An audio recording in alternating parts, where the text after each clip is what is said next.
ዛሬ ደግሞ የነጭ ሽንኩርት ፈርመንቴሽን እንሰራለን። በጣም ለጤና ጥቅም ያለው እና ለብዙ ነገሮች የሚጠቅም ምግብ ነው ዛሬ ማሳያችሁ።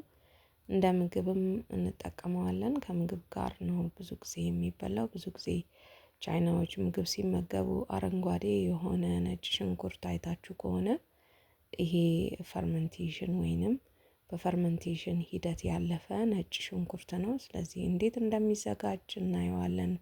በመጀመሪያ እንደዚች አይነት ጠርሙስ የሆነ ጃር ያስፈልገናል። ይሄም ብቻ ሳይሆን ተመሳሳዩ ጠርሙስ ብቻ ይሁን እንጂ ብዙ ጊዜ የሚቀመጥ ስለሆነ ጠርሙስ እና ላስቲክ ክዳን ያለው ጠርሙስ ያስፈልገናል። ስለዚህ እሱን በደንብ አድርገን በሳሙና በማይሸት ሳሙና በደንብ አድርገን ማጠብ አለብን። በደንብ ካጠብነው በኋላ ስቴራላይዝ እናደርገዋለን ወይንም እንቀቅለዋለን። የምንቀቅለው በሚፈላ ውሃ ነው። በዚህ አይነት መልኩ በደንብ ካጠብነው በኋላ እንቀቅለዋለን። ከዛ ለፈርመንቴሽኑ የሚጠቅመንን ጨውና ውሃ እናፈላለን። ውሃችን ንጹህ ከሆነ በቀዝቃዛ ጨው ብቻ ጨምረን ማማሰል እንችላለን። ነገር ግን አብሮ ቢፈላ ጥሩ ይሆናል። ውሃችንንም ጽዱ ያደርግልናል። እኔ 1 ማንኪያ ጨው ነው የተጠቀምኩት። ከዛ አንድ ላይ ከውሃው ጋር በደንብ አድርገን እናፈለዋለን። እዚህ ጋር እርጥብ ቅመሞችንም መጠቀም ትችላላችሁ። እርጥብ ቅመም እና የተለያዩ የጥብስ ቅጠል መጠቀም ትችላላችሁ። እኔ ግን ደረቅ ቅመም ነው ዛሬ የተጠቀምኩት።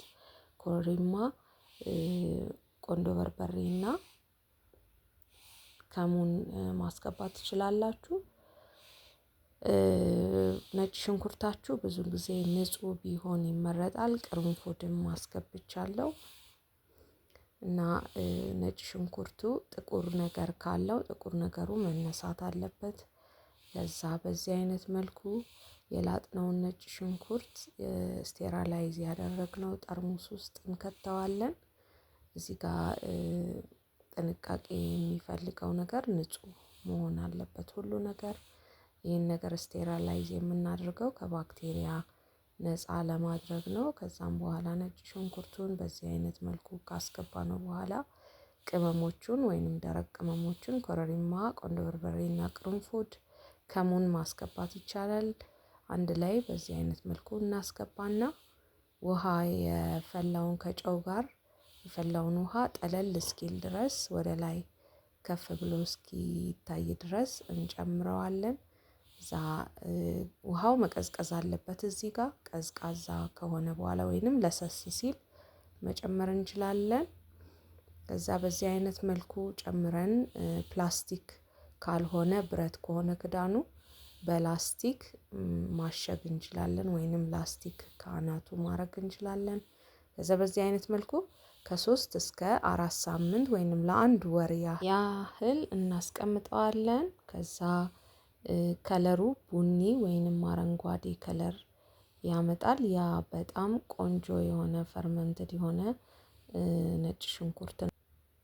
ብዙ ጊዜ በኖርማልም ምግብ ውስጥ ወይንም ምግብ ሊወጣ ሲል በትኩሱ ሳይሆን የቀዘቀዘ ምግብ ውስጥ መጨመር እንችላለን።